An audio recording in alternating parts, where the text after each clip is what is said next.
On est vraiment très heureux que Ilona Bonniwell ait pu venir jusqu'à nous parce qu'elle vient donc de région parisienne. On a croisé les doigts pour qu'elle puisse arriver jusqu'à nous. C'est une des chercheuses en psychologie positive les plus connues au niveau mondial et qui a beaucoup contribué à développer la psychologie positive en Europe. Alors d'abord en Angleterre et maintenant en France. Donc on lui doit beaucoup sur tout ce qu'on a pu développer ici à Grenoble. C'est notamment grâce à Ilona Bonniwell. Donc on est vraiment très heureux. Donc Ilona Bonniwell, elle travaille dans deux domaines plus spécifiques. Le premier domaine, c'est l'éducation, dont elle vous parlera aujourd'hui, et le second domaine, c'est le bien-être au travail. Donc ça pourrait être l'occasion d'une autre intervention par la suite. Ilona vous parlera de l'éducation positive pendant 45 minutes, et ensuite on accueillera donc Simon Grégoire, qui est professeur à l'Université du Québec à Montréal, et qui vous présentera une recherche en particulier. L'idée de ce cycle de conférences, c'est d'inviter en fait un expert du domaine qui vous présente un peu un panel large de ce qu'on sait aujourd'hui, par exemple ici de l'éducation positive. Et ensuite, on propose à un chercheur, normalement local, mais Simon est local pendant un mois, c'est-à-dire il est à l'Université de Grenoble pendant un mois, donc on va considérer qu'il est local, et qui vous présente en fait une recherche plus en détail pour que vous compreniez comment après les experts diffusent dans leurs ouvrages, etc., ces connaissances sur la base en fait de beaucoup de petites recherches ou de grandes recherches parfois qui se font dans le monde entier. Donc c'est ce qu'on appelle l'evidence-based, c'est-à-dire c'est des interventions qui sont scientifiquement validées, qui sont mesurées par des chercheurs, et on essaye de progresser au fur et à mesure sur la qualité des interventions qu'on peut proposer, et ici donc dans le cadre de l'éducation. Ilona Bonniwell, j'ai oublié de le préciser, elle dirige le master de psychologie positive appliquée, le master européen de psychologie positive appliquée, mais qui est en anglais, donc tout le monde n'a pas la chance de pouvoir le suivre. C'est pourquoi on a développé ici un diplôme de psychologie positive qui est en français, donc plus accessible pour certains. Je vais laisser donc la parole à Ilona. Encore merci. Je n'ai pas encore parlé. Donc bonjour. Bonjour tout le monde. C'est incroyable d'y avoir tellement de personnes ici, aujourd'hui. Et donc c'est vraiment, j'ai eu la chance avec le train. Je pensais que c'était annulé, mais on a regardé, juste mon train n'était pas annulé pour venir spécifiquement ici. Donc, c'est un grand plaisir d'être là. Je pense que c'est mon troisième fois que j'essaie d'arriver jusqu'à là. Donc, et aujourd'hui, on a réussi. Est-ce que vous me comprenez bien? Oui. Donc, j'ai un accent, parfois plus ou moins lourd. Une fois, j'ai fait une intervention à la radio, j'arrive, je commence à parler, et j'ai prévenu, j'ai quand même un accent, ils me regardent, donc les personnes de la radio, elles me disent non, ça va, il est très charmant votre accent. Donc après, on a fait une intervention, et je suis en train de sortir, elle dit oui, il est quand même lourd votre accent. Donc on va voir. Ça change parfois. Donc, aujourd'hui, j'aimerais bien un petit peu parler de quelque chose qui s'appelle éducation positive. Qu'est-ce que c'est? Qu'est-ce qu'on fait avec? Et les exemples aussi de programmes qu'on a développés et implémentés dans les endroits différents du monde aussi. Juste pour comprendre, est-ce que vous pouvez lever les mains si vous êtes un psychologue, un vrai psy? D'accord. Super, génial. Et si vous êtes dans l'éducation, oui, dans un sens large. Super. Si vous êtes un parent, d'accord? Et si vous êtes quelqu'un d'autre? D'accord. Aussi. D'accord. Donc, on va voir. On a beaucoup de personnes autres, donc peut-être que je ne vais pas poser toutes les questions tout de suite. Mais j'espère que cette question vous intéresse, clairement, parce qu'on a plus de chaises ici. Donc, je suis contente que c'est intéressant. Donc, comme Rebecca m'a présenté déjà, je suis un psychologue positif. Et les gens comme ça existent. Donc, nous, on existe. Donc, clairement, sur cette base-là, on peut dire que oui. Psychologue positif, je travaille dans la psychologie positive depuis, et maintenant, ça commence à faire mal, depuis 19 ans. Donc, oui. Depuis 99. Là, je réalisais 19 ans, c'est beaucoup.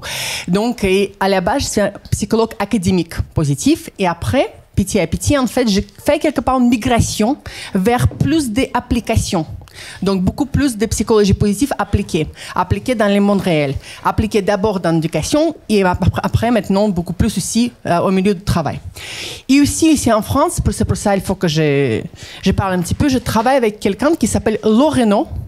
Et Loreno, c'est un pédagogue, donc c'est un prof à l'école, qui était passionné par toutes les questions de bien-être et engagement des étudiants. Et donc, ensemble, en fait, plein de travail desquels je vais parler aujourd'hui, en fait, on fait ensemble. Donc, moi, je sais plus le côté psy et plus le côté vraiment comment on utilise ça dans l'éducation, comment on peut traduire cette connaissance au prof dans une façon que déjà elle comprend, elle aime bien et il s'engage avec. Donc, et aussi, pour juste parler vite fait, je vais parler, cette présentation va être dans le cadre des organismes de formation scolaire qu'on a fondé ensemble, mais aussi dans le cadre des IREP, Institut pour la recherche en éducation positive, parce que je suis vraiment très passionnée par la recherche spécifiquement autour de ce sujet. Parce qu'en fait, on peut avoir plein d'idées autour de l'éducation, plein d'idées autour de l'éducation positive, mais si on n'a pas les preuves, si on n'expérimente pas, en fait, on ne va pas savoir si on fait quelque chose qui marche ou pas. Très simplement. Donc, c'est pour ça, cette question de recherche, elle est très, très, très importante. Par exemple, et je vais vous donner quelques exemples, on peut développer ou utiliser un programme qui marche dans un contexte anglophone, dans un contexte francophone, mais sans préparation, sans les autres programmes qui viennent avant, par exemple, ça ne va pas être efficace. Donc, c'est pour ça, l'éducation et en fait, et la recherche, pour moi, vraiment vont très bien ensemble. Donc, j'espère pour vous aussi. Donc, on va commencer avec quelques chiffres qui viennent en fait des synthèses des recherches existantes sur le bien-être scolaire en France de Christophe Marcelier. Et en fait, plein de chiffres différents, donc on ne va pas rester très très longtemps. Ça commence plutôt bien. Donc 93% des élèves se sentent bien dans l'établissement, donc c'est pas mal. Après, ça dégrade un peu. 2 tiers trouvent le scolarité fatigant, stressant et énervant. 27%, en fait, ils trouvent que l'école leur fait peur. Presque 70% ressentent beaucoup d'angoisse. 30% pensent que les punitions sont injustes. Un tiers, ça c'est beaucoup ça, des 6 à 18 ans sont en souffrance psychologique et dépression. 9,5% de taux d'absentisme en France. 25% presque des élèves redoublant. Donc, en fait, ça continue comme ça. Je peux continuer, en fait. Je peux continuer. Il y a beaucoup de chiffres différents, beaucoup d'études différentes maintenant aussi. Et la représentation, elle est intéressante. Donc, il est où la France par rapport à bien-être scolaire, en fait? Et je pense que ce qui ressort le plus, quelque part, c'est comment progressent les enfants, les élèves progressent dans leur scolarité. En fait, les scolarités deviennent un petit peu plus stressantes, ils ont plus d'angoisse, ils ont les taux de dépression élevés, et ils ont les émotions positives et la satisfaction avec la vie en général qui tombent. Donc là, on est CM2 et terminale. Ça, c'est une étude de Fabien Fenouillet de l'Université de Nanterre sur à peu près 1500 élèves français. Et en fait, il trouve que en fait, le bien-être, il tombe dans une façon plutôt drastique et les émotions négatives, en fait, ils montent, comme ils progressent. Donc, ok, vous pensez qu'on va parler d'éducation positive, c'est ça? Donc, je ne vais pas trop rester sur ce type de chiffres, mais ils sont quand même importants à prendre en compte. Ça ne veut pas dire, bien sûr, que la France est le pire pays du monde, parce qu'en Angleterre, on a plein de problématiques autres aussi. En fait, les chiffres, c'est toujours les chiffres, et c'est qu'est-ce qu'on fait avec les chiffres, c'est quelle est la qualité des études, ça c'est plutôt les bonnes études par contre. Et quelle est l'histoire qui rencontre les chiffres, c'est toujours un petit peu différent. Par contre, il y a quand même quelques chiffres, je pense, à prendre en compte et quelques résultats un petit peu alarmants par rapport à spécifiquement plus les ressentis et les problématiques psychologiques des étudiants, des élèves en France. Donc, qu'est-ce qu'on fait avec ça? Là, on est sur Help, jusqu'à là. Donc, et c'est pour ça que j'aimerais bien commencer à introduire une approche qu'on appelle l'éducation positive, qui n'est pas vraiment centrée autant sur comment diminuer directement la dépression, par exemple, ou les problématiques, mais le plus centré sur comment on peut augmenter en fait l'expérience positive des élèves et leurs compétences psychosociales. Et qu'est-ce qu'on aussi sait de la recherche? Et on a beaucoup de recherches sur le sujet, et toutes les questions après, c'est pour Rebecca, parce qu'elle connaît toute cette recherche d'une façon magnifique. En fait, beaucoup de recherches qui démontrent qu'en fait, si on arrive en fait, à augmenter le bien-être, par exemple, des élèves, ce bien-être est associé après avec plein des choses très positives, donc comme la créativité, engagement, motivation, confiance, espoir, comportement, estime de soi, et aussi les résultats académiques. Donc, c'est pas juste parce que c'est sympa de se sentir bien. Et normalement, c'est sympa quand même. Oui, on est d'accord? Bien-être, c'est pas mal. C'est pas mauvais. Mais en plus, en fait, on a les vrais résultats tangibles presque. Mais vrais résultats aussi sur les attentes académiques et résultats académiques. Une étude qui a été menée à Bhoutan. Bien sûr, la France, c'est pas Bhoutan, c'est différent. Mais c'est une étude qui est peut-être la plus grande étude qu'on a dans l'histoire d'éducation positive sur milliers et milliers d'élèves. Elle a démontré dans une façon très définitive que les enfants, les élèves qui ont été exposés à l'éducation positive et les programmes d'éducation positive, ils ont eu en fait des résultats scolaires significativement élevés. Donc c'est quelque chose sur les bases de beaucoup des élèves, on peut constater aussi. Donc, de quoi je parle donc, cette éducation positive? Éducation positive, si on prend les mots de Martin Seligman, donc la père de psychologie positive, c'est la voie vers épanouissement permettant les réussites scolaires.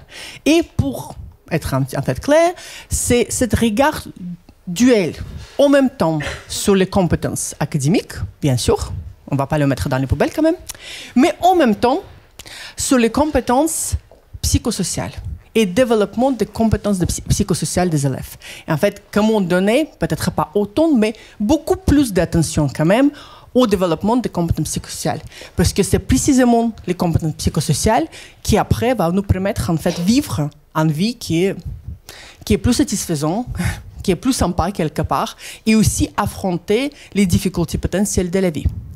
Quand on parle donc des compétences psychosociales à développer, j'aimerais bien le presque mettre dans deux catégories différentes. Donc, les compétences de bien-être. Donc, c'est comment se sentir bien, contribuer aux autres, aider les autres, développer les bonnes relations, développer la confiance en soi. Et aussi les compétences de la résilience. C'est écrit ici, la résilience ordinaire. Je vais expliquer pourquoi. Parce que je ne parle pas de la résilience à la Boris Cyrulnik.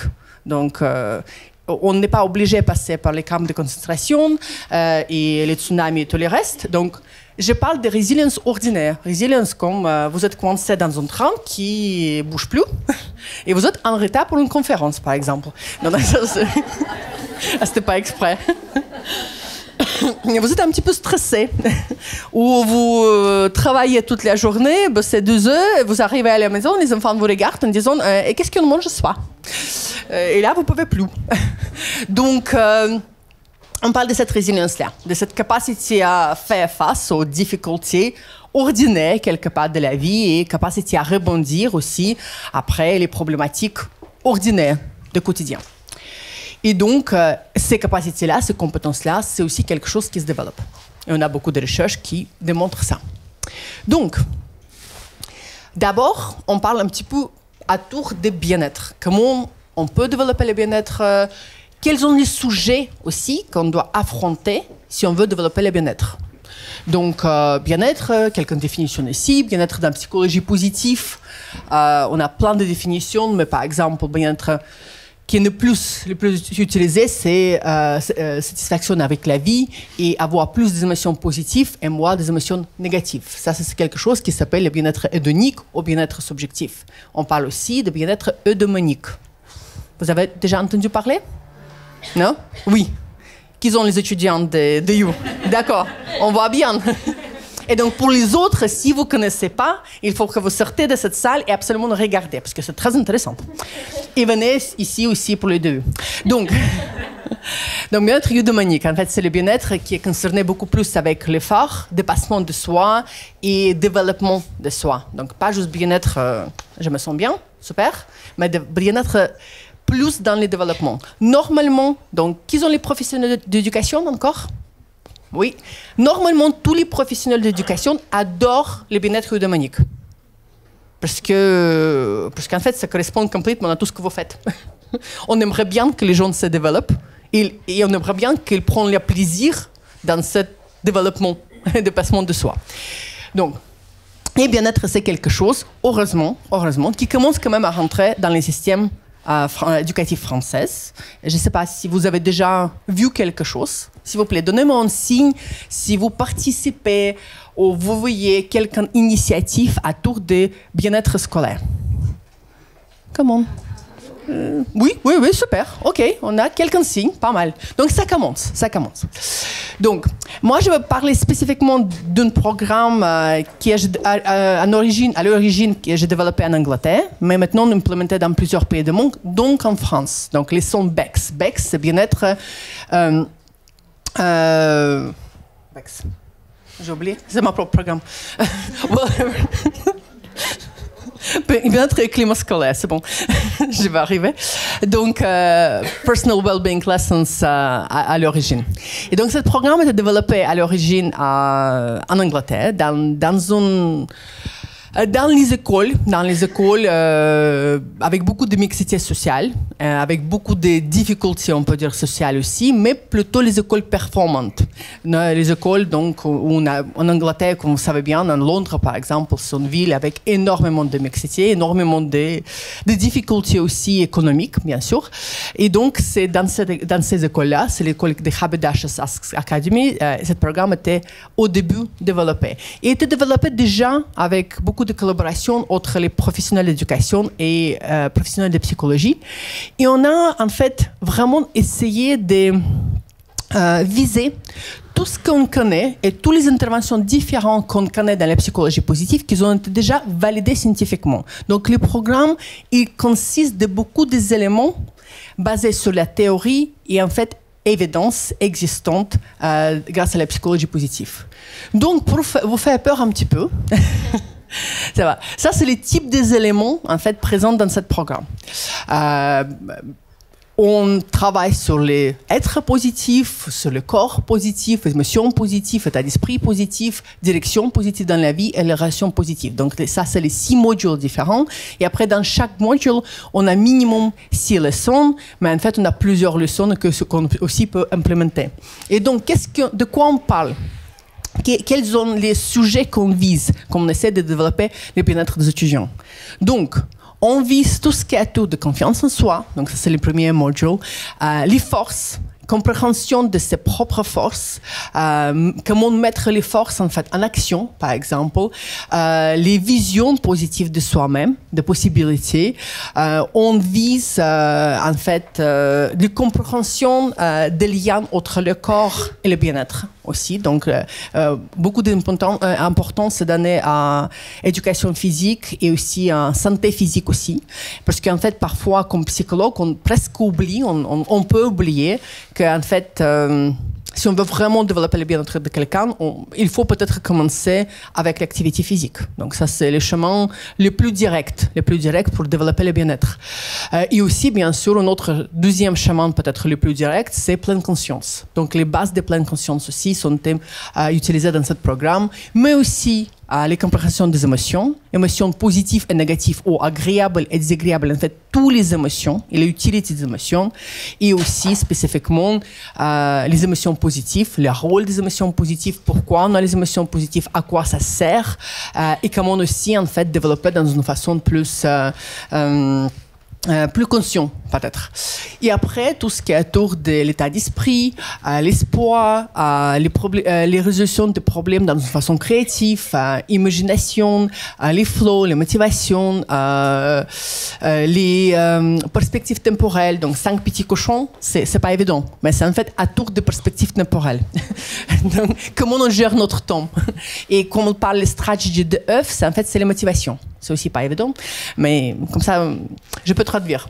Et bien sûr, tout ce qu'en fait a fait avec les relationnels. Parce qu'on sait très bien que si on développe une relation positive, c'est une autre façon, peut-être la troisième façon la plus évidente à développer le bien-être. Donc, ce programme était implémenté à la base à tour d'âge de 11-12 ans en Angleterre, mais ici en France, on a adapté maintenant pour les niveau 1, niveau 2 et niveau 3, tous les cycles aussi. Donc, et après, ce type de programme, c'est pas juste les leçons, mais c'est aussi plein de pistes d'approfondissement. C'est aussi les possibilités pour les profs à utiliser ce type d'études et les mêmes sujets dans les autres matières. Et ça, c'est quelque chose qui est bien reçu. Et ça, c'est quelque chose de plus pratique, comment on voit ce type de programme avec les objectifs, avec les déroulés et tous les détails. Donc, quelques résultats pour les psychologues, mais pas que les psychologues. Quelques résultats, donc les résultats initiaux qu'on a eus. En fait, on a trouvé que ce programme, il nous a aidé, en fait, à pas nécessairement partout augmenter le bien-être, mais en fait à assurer que le bien-être des élèves ne descend pas comme ils rentrent dans l'école secondaire. Parce que qu'est-ce qu'on sait, et ça c'est quelque chose qui existe presque dans tous les pays du monde, comme les enfants progressent de l'école primaire à l'école secondaire, donc à collège, là on a cette différence très significative de le bien-être. Parce que le progrès d'un environnement très sécurisant, avec vraiment le prof principal et très souvent les relations plus profondes avec cette prof principale, à une grande école, avec plein de choses à faire, les profs différents, les personnalités différentes, les communications différentes. Donc, en fait, c'est quelque chose qui est difficile pour le bien-être. Donc, qu'est-ce qu'on est arrivé à démontrer avec ce programme? Qu'avec le groupe contrôle, donc dans les mêmes écoles, on a donc les élèves qui ont eu l'impact négatif sur le bien-être, donc ça c'est le bleu. Spécialement à tour d'émotions positives, émotions négatives, mais aussi relations avec soi-même, avec l'école et satisfaction avec les amis. Et plupart du temps, et ça c'est le rouge, donc on a arrivé à stabiliser cette chute de bien-être pour les gens, pour les enfants qui ont assisté à ce programme.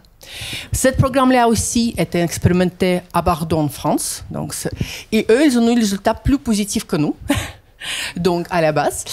Et c'était un petit peu incroyable, presque, parce qu'on a eu la durée de formation très, très court. Parce que ici, on a formé les psychologues scolaires, les étudiants de psychologie scolaire au ce programme, mais on a formé pendant une journée et demie. Donc, on a pensé, non, ça va être catastrophique. Donc, ils vont sortir, qu'est-ce qu'ils vont faire avec? Donc, c'est toujours le problème quand on forme dans les systèmes éducatifs. Le problème principal, qu'on n'a pas de temps pour former. C'est l'école qui te regarde en disant, oui, c'est super, vous pouvez faire dans 3 heures. Une journée? OK. Donc, on a eu cette formation très, très courte. Et ils ont donc, en fait, dispensé 12 leçons dans 6 semaines. Donc, pas tous les programmes, pas tous les 36 leçons, mais juste un tiers des programmes, avec 2 modules, un intérêt positif et les émotions positives. Et donc, les plus grands résultats, donc ils ont eu l'évolution positive des émotions positives, donc ça c'était les bonnes nouvelles. Mais après, ils ont aussi eu le résultat sur impact sur l'estime de soi, motivation pour la lecture, je ne sais pas pourquoi, sentiment d'efficacité personnelle et aussi les mesures de SPAN, donc c'est les émotions positives et négatives. Donc, en gros, les résultats un petit peu plus encourageants. Et ça, c'est le dernier résultat, donc c'est pour ça qu'ils sont en anglais. Ça va en anglais? Donc, oui. Ça, c'est Pays-Bas. Donc, en Pays-Bas, on a eu une grande étude un peu différente. Un petit peu différente. C'est une étude avec 57 classes et 1500 élèves. Par contre, oui, donc ça c'est génial. Par contre, pour le moment, ils n'ont pas encore analysé les parties quantitatives, mais ils ont analysé en fait les parties qualitatives. Donc en fait, qu'est-ce qu'ils ont fait? Ils ont donc fait collectionné beaucoup de données qualitatives, mais aussi en fait avec les techniques, analyse des techniques de narration, ils ont demandé les enfants à écrire, à faire un exercice autour de My Future Best Self, ma mieux moi-même, avant et après participation dans ce programme. Et en fait, avec l'analyse narrative, ils ont évalué donc les différences autres les deux histoires, les deux pièces d'écriture, en fait. Et donc, elles ont trouvé, en fait, pas mal de choses qui ont été plutôt sympas, comme beaucoup plus de réflexion, plus d'aspects de bien-être à identifier, beaucoup plus de nombre d'objectifs futurs décrits dans cet assignment et aussi plus d'objectifs spécifiques pour le futur aussi. Et ils ont collectionné beaucoup de retours des profs et ils ont trouvé plus de confiance en soi, plus d'appréciation de la force, l'atmosphère d'une classe plus calme. Donc, plutôt encourageant. Et ça, c'est complètement indépendant. Donc, moi, j'ai formé les formateurs des profs pendant 2 jours. C'est tout. Et après, jamais vu. Donc, le résultat, c'est quelque chose en train d'être écrit pour les publications dans les journaux scientifiques.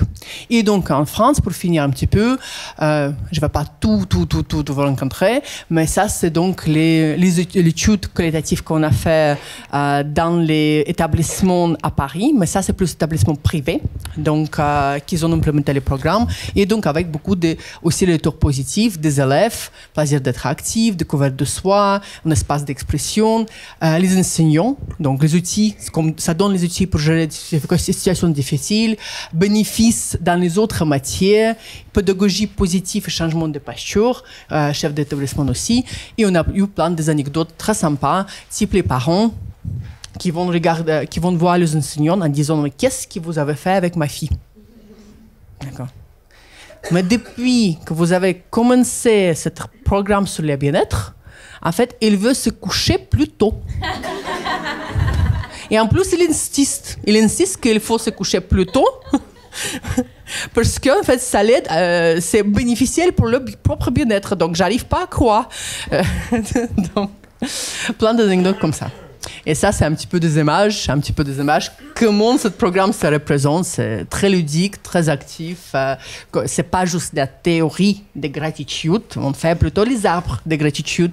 C'est pas les théories des émotions. On fait plutôt planter poster des émotions et on va le mettre par rapport à leur intensité, par exemple, s'ils ont perçu comme négatif ou positif. Donc, plein de choses comme ça.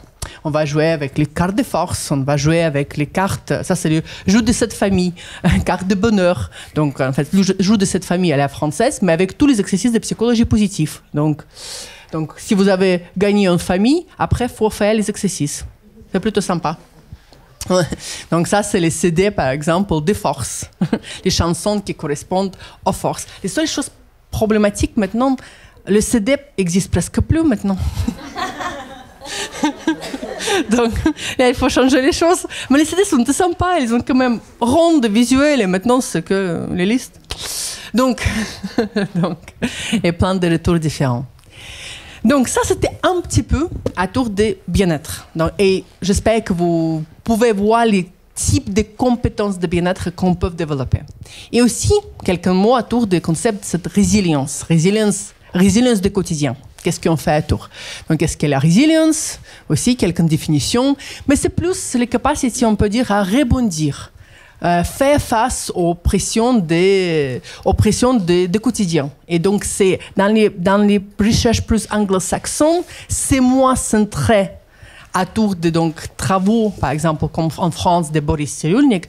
Et là, on a un autre mot, un autre concept qui correspond plus à nos travaux. Ça s'appelle la croissance post-traumatique. Donc, ça, c'est plus proche dans l'étude scientifique, mais plus cette capacité à rebondir, apprendre, faire face aux difficultés. Donc, et ça, c'est quelque chose aussi qui se développe. Et ça, c'est les bonnes nouvelles. C'est pas juste quelque chose avec quoi on est né. Bien sûr, on peut aussi différencier entre les résiliences innées, mais aussi les résiliences comme une capacité qu'on peut développer.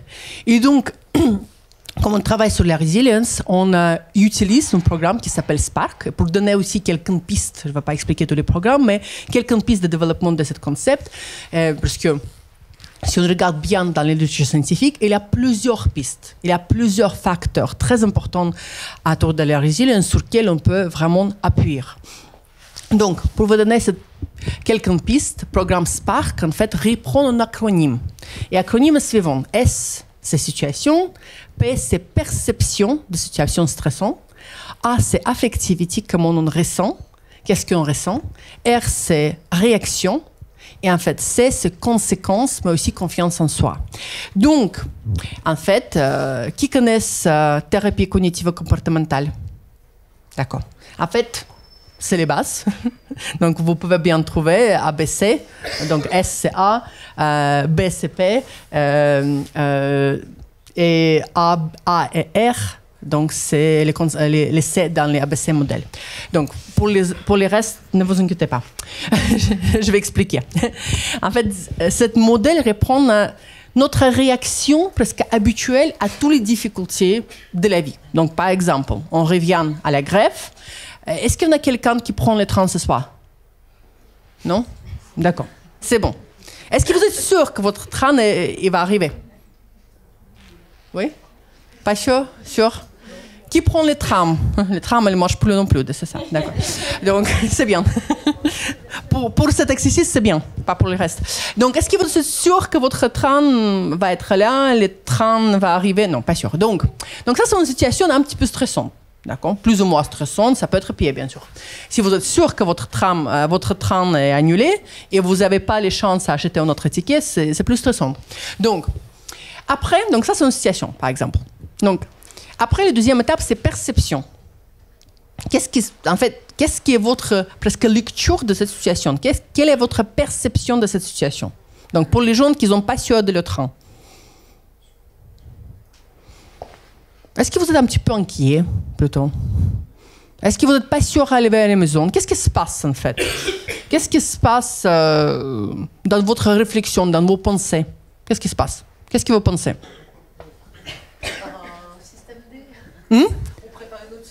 On prépare une autre solution. Ça, c'est déjà une réaction très résiliente, par exemple. On a aussi peut-être quelqu'un d'entre nous, je ne vais pas vous demander à lever la main, qui dit, même, je ne vais pas dire les mots mauvais, parce que je sais que c'est filmé, mais la France, les trains, les SNCF, je ne vais jamais arriver. D'accord? Je ne vais jamais arriver et demain en plus, j'ai énormément de choses à faire et là, je vais être coincé à Grenoble, par exemple. D'accord? Oui? Donc, ça, c'est une perception. On peut avoir ce type de perception. On peut avoir une perception. Donc, OK, c'est pas grave. Qu'est-ce que je peux faire? Donc, c'est notre perception. Donc, dépendant de quel type de perception on va adopter, notre affectivité, en fait, comment on ressent, comment on se sent, en fait, va être différent. Donc, si on est en train de penser, OK, je vais jamais arriver, là, je vais être plutôt, comment je veux me sentir? Mal. Et plus précisément? Angoissé, tout à fait. Angoissé, peut-être aussi en colère, un petit peu. Et si je pense que je vais trouver une solution, comment allez-vous C'est bien, tout à fait. Là, je profite de conférences, on s'en fout, ça va aller. Donc, je me sens beaucoup mieux, d'accord? Et donc, après, nos réactions vont être différentes aussi. Les premières personnes peuvent passer peut-être le temps à paniquer, regarder le téléphone et vérifier tous les trains chaque 5 minutes, par exemple. Une autre personne donc, va profiter de la situation et va vérifier les trains après et peut-être va faire 2-3 petits appels et en fait trouver les solutions. Donc ces réactions et les conséquences aussi vont être normalement différentes. Donc en fait, quand on travaille sur la résilience, on travaille sur toutes ces capacités. On travaille donc pas juste sur la situation, parce que là on peut faire moi, donc je ne peux pas vraiment avoir une solution pour les grèves de SNCF là aujourd'hui. Pas tout de suite. Je vais intervenir après SNCF dans 2 mois. Peut-être que ça va changer quelque chose, mais je ne suis pas sûre. Donc, par contre, on peut faire quelque chose à tour de notre perception. On peut faire quelque chose à tour de nos émotions. On peut faire quelque chose à tour de nos réactions. Et c'est exactement ça qu'est-ce qu'on fait dans ce type de programme. Donc, et quand on parle aux enfants, aux élèves, on s'adresse aux élèves, on ne parle pas des perceptions en principe ou notre vie.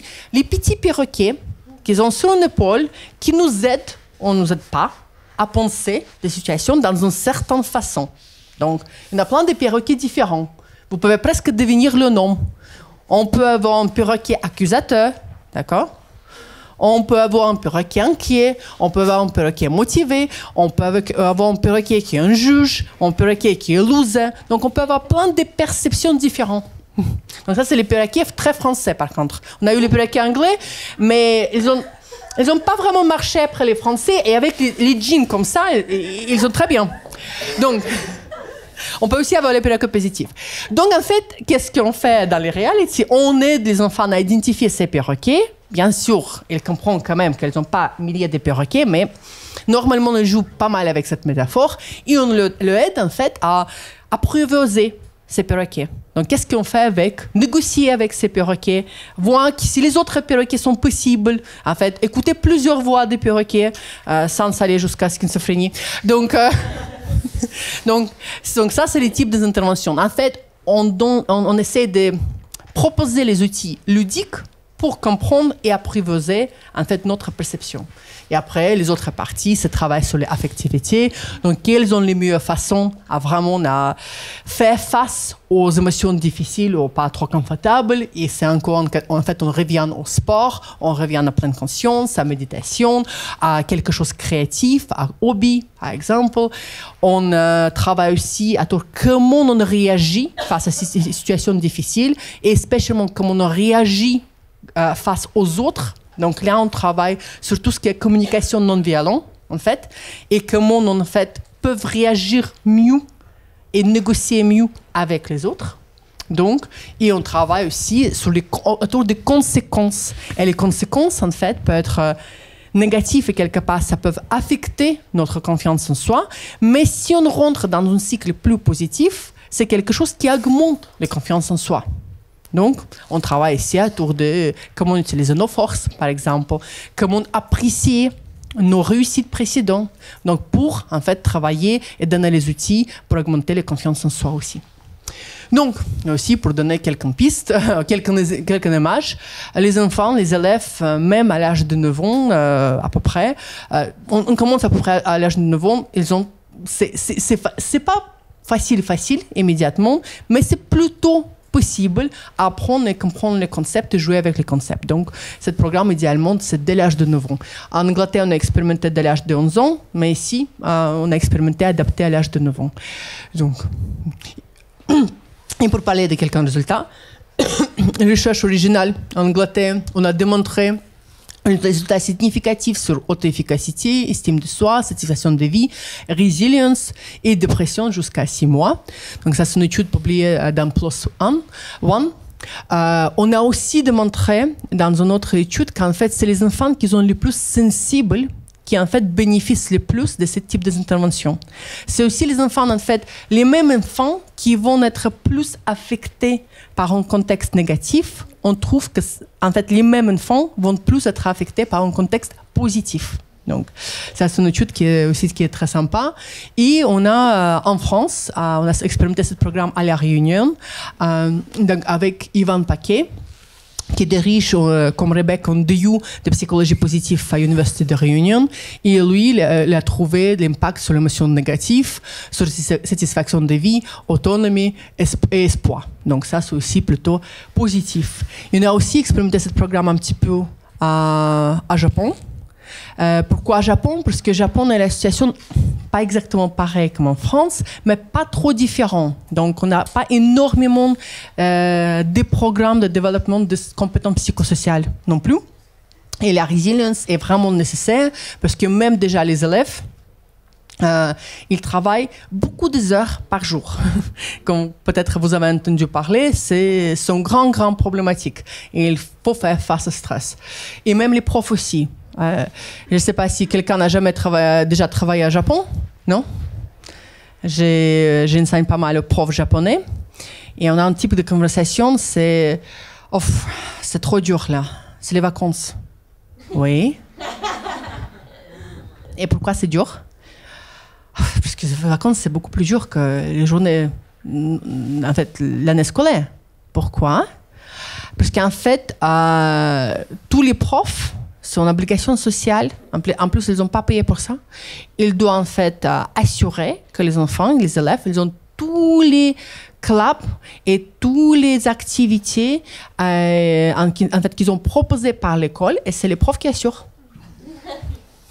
Donc, en plus de vos cours, assurez-vous à bien préparer tous les clubs pendant toutes les vacances scolaires. Donc, les vacances scolaires sont très, très, très dures. Donc, c'est autre chose. Donc, on ne va pas trop parler des profs japonais. Mais donc, les difficultés de stress et résilience sont particulièrement importantes aussi dans ce pays. On a expérimenté ce programme dans les enseignements supérieurs avec les étudiants de nursing,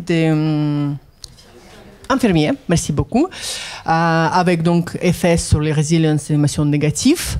Et on a aussi expérimenté dans le milieu scolaire, mais là on n'a pas eu le groupe de contrôle. Par contre, qu'est-ce qu'ils ont eu? C'est les follow-up. Ils pouvaient regarder et continuer en fait collecter les données pendant 3 ans. Ils ont trouvé que sauf une période très spécifique où les élèves sont partis étudier en étranger. Donc, c'est pour ça qu'ils ont été un peu stressés. La résilience a continué en fait à augmenter. Donc là, ils ont été inquiets. Après, ils ont parti à l'étranger. Et après, en fait, la résilience continue à augmenter pendant 3 ans. Donc, par contre, ils n'ont pas eu le groupe de contrôle. Donc, en fait, quelque part, grâce à ces programmes-là, j'ai eu l'expérience dans tous ces pays-là, qui était sympa.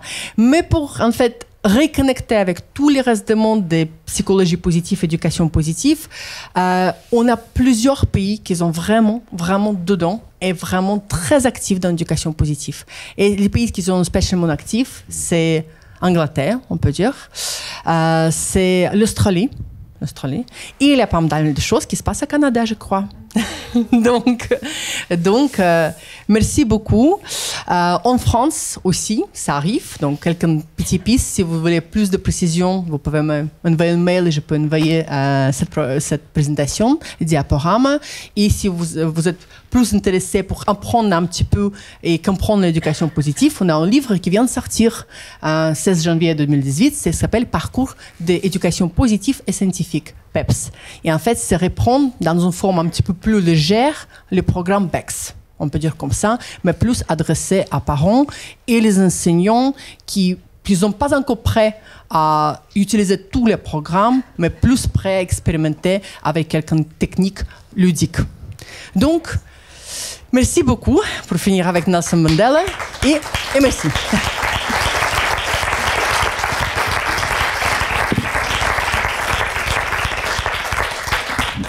Bravo pour le timing. Je laisse la parole à Simon.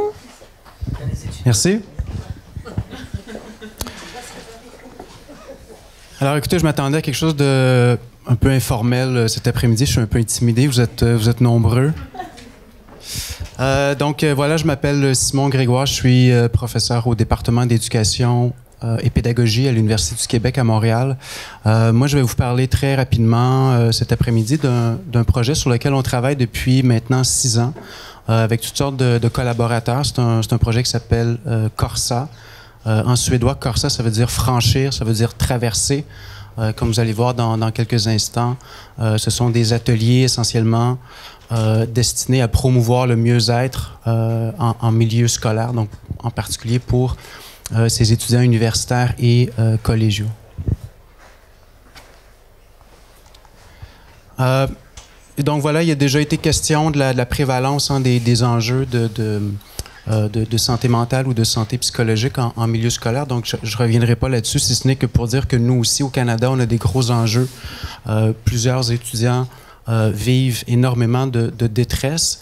Et à ça, j'ajouterais que chez nous, dans les universités, puis je pense que c'est sensiblement la même chose ici en France, on a souvent des services de counseling à l'intérieur desquels va travailler toutes sortes de professionnels, notamment des psychologues. Et ces gens-là manquent cruellement de ressources et bien souvent n'arrivent pas à répondre à la demande des étudiants. Les listes d'attente sont excessivement longues. Donc, de plus en plus, il y a cette espèce de pression pour trouver des solutions, pour mettre en place des interventions qui permettent de desservir un grand nombre d'étudiants et puis, évidemment, des interventions qui sont basées sur des données probantes. Donc, les ateliers Corsa, essentiellement, c'est 5 ateliers de 2h30. Des ateliers qui sont offerts en groupe. On parle concrètement de groupes de 8 à 15 étudiants. Chez nous, quand on parle de poste secondaire, c'est essentiellement des étudiants de entre 16 et 25 ans environ, pour vous donner un ordre de grandeur. Et les ateliers sont vraiment de nature expérientielle. J'entends par là, il y a très peu de théorie, hein, il y a très peu de... on n'utilise pas ce genre de PowerPoint. Donc, on fait faire des exercices aux étudiants. Il y a des retours qui se font. Il y a des exercices de méditation. Donc, la pleine conscience joue un rôle assez important dans le cadre des ateliers Corsa. Il y a aussi des grilles d'observation qui sont données aux étudiants entre les ateliers. Les ateliers sont basés sur la thérapie d'acceptation et d'engagement. Je ne sais pas si vous êtes familier avec cette thérapie. Pour faire vite, c'est essentiellement on dit que c'est une TCC de troisième vague, donc une thérapie cognitivo-comportementale de troisième vague. L'acte repose sur 6 leviers d'intervention que vous avez à l'écran. Et essentiellement, il y a trois grandes postures qu'on va chercher à développer chez l'étudiant. Donc, dans un premier temps, une posture d'ouverture, c'est-à-dire l'emmener à accueillir ou à accepter cette détresse ou en fait ces émotions ou ces pensées qui sont difficiles, plutôt que de les chasser ou plutôt que d'essayer de les anesthésier. Une position qu'on pourrait appeler en fait, on amène les étudiants à essayer de se centrer un petit peu plus, donc se centrer notamment sur ce qu'ils peuvent vivre, et puis finalement les amener à s'engager, donc à s'engager concrètement dans des actions qui sont cohérentes avec ce qui est important pour eux. Donc plusieurs étudiants se sont lancés, par exemple, dans un programme d'études parce que ça semblait important pour leurs parents, mais ça ne correspond pas nécessairement à leurs valeurs. Donc, il y a tout un travail qui est fait pour ramener les étudiants par rapport à ce qui est véritablement important pour eux. Donc, je vais rapidement, mais c'est essentiellement les 6 leviers d'intervention à partir desquels on travaille, et tous les exercices contenus dans les ateliers Corsa visent à développer ces processus-là.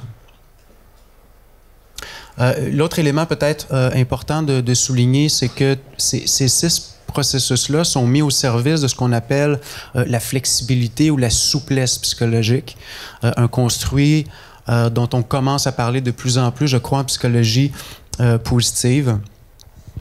Donc, c'est essentiellement cette idée de mettre en place des actions qui contribuent à enrichir notre vie, et ce, même si ça peut s'accompagner de pensées, d'émotions ou de sensations qui sont difficiles. Il y a un élément qui est excessivement important de souligner dans l'acte, donc dans la thérapie d'acceptation et d'engagement. L'objectif n'est pas d'éliminer ou de réduire des symptômes. L'objectif premier n'est pas de faire en sorte que les étudiants aillent nécessairement mieux.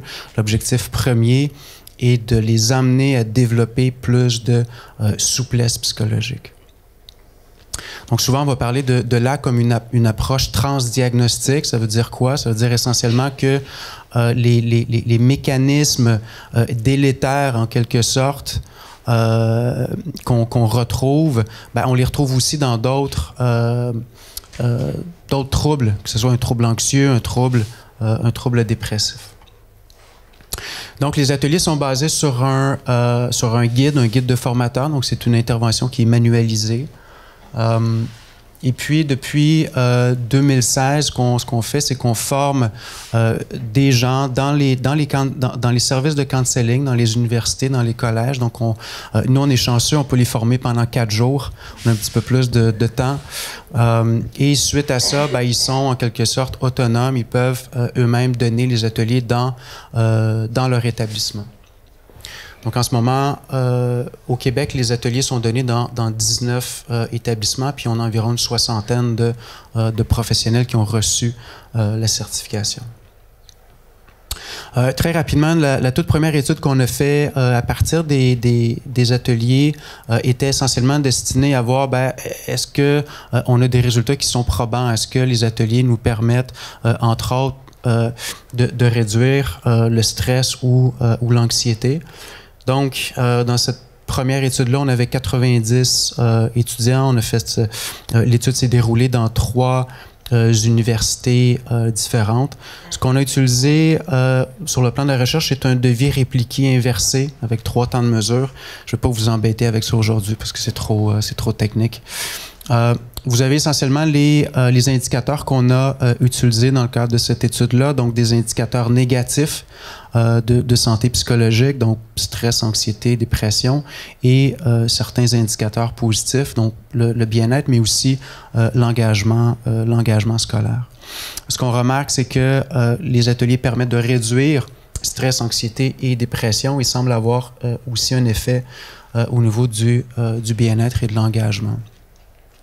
C'est des premiers résultats qui nous apparaissaient encourageants, intéressants, mais qui étaient nettement pas suffisants pour la simple et bonne raison que ce devis-là est un devis qui est quasi expérimental, qui n'est pas tout à fait solide sur le plan méthodologique, ce qui nous a amené à essayer de répliquer ces résultats-là, mais cette fois avec un devis un petit peu plus solide. Donc, dans ce cas-ci, on a utilisé un essai randomisé contrôlé avec un échantillon un petit peu plus vaste.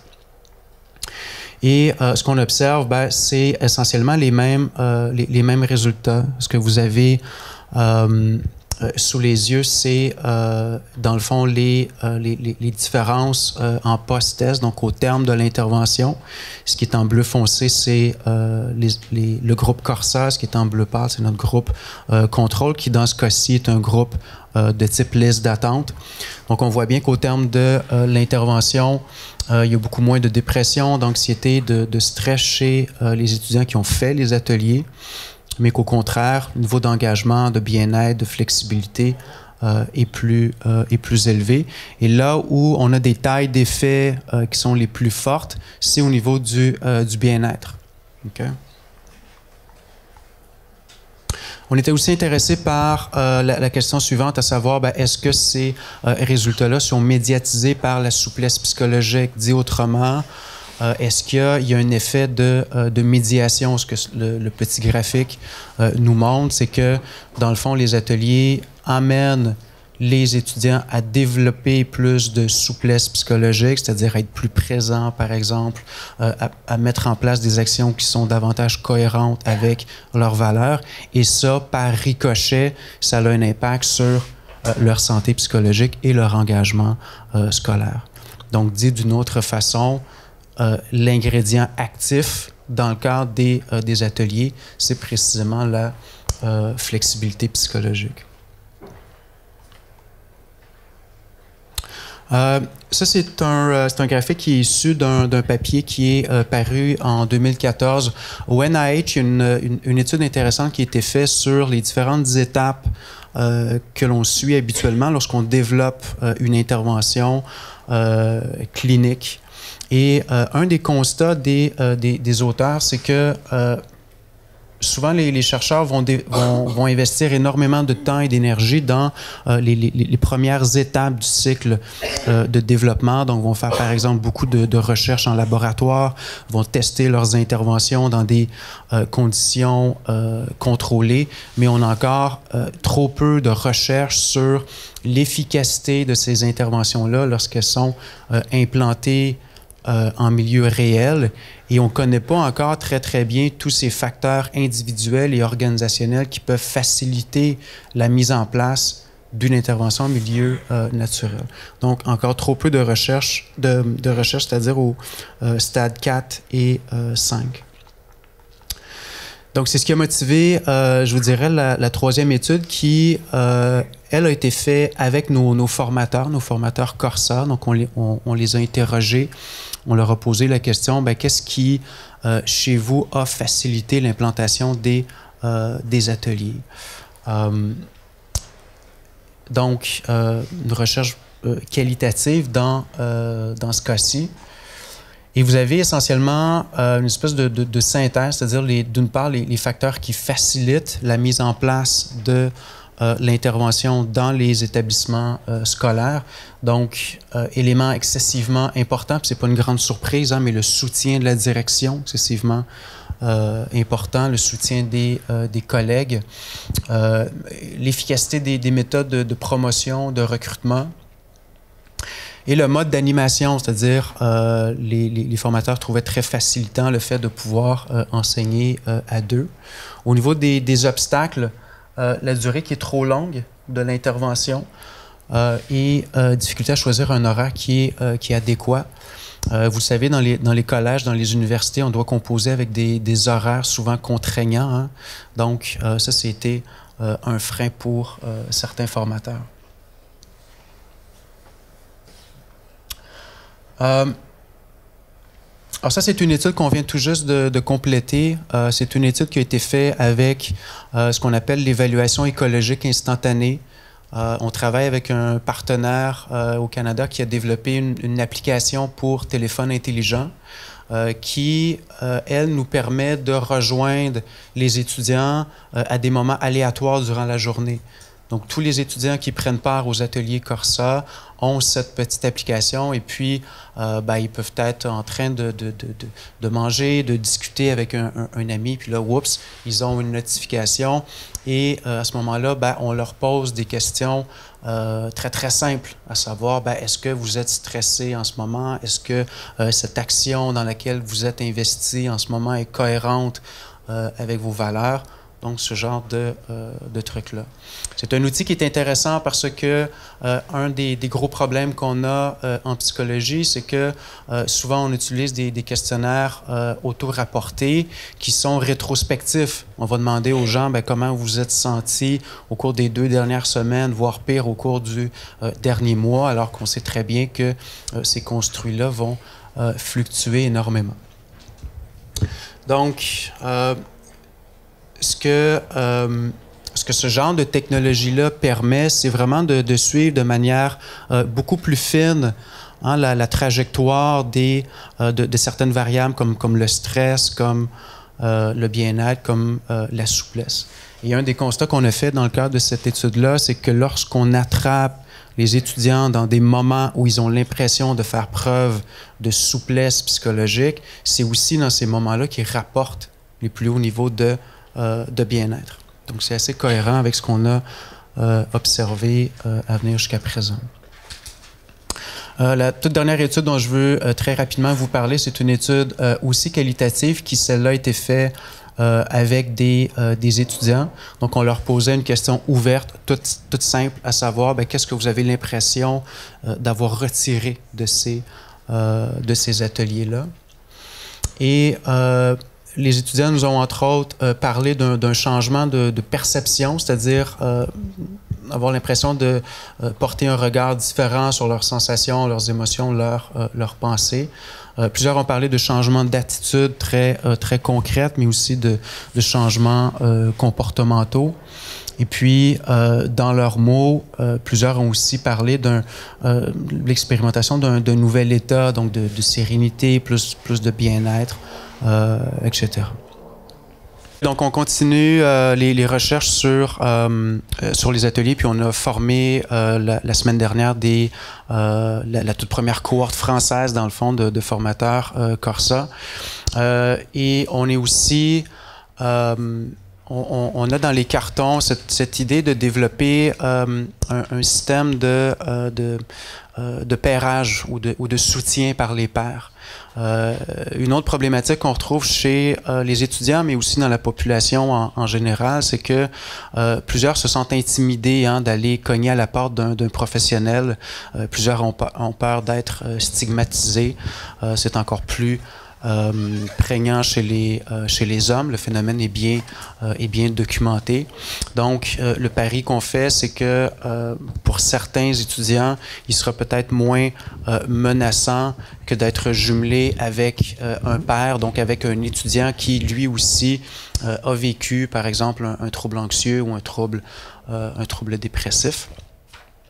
Et on aimerait beaucoup que cette espèce de pairage-là puisse se faire à l'aide de la technologie, donc à l'aide d'une plateforme informatique. Voilà, merci.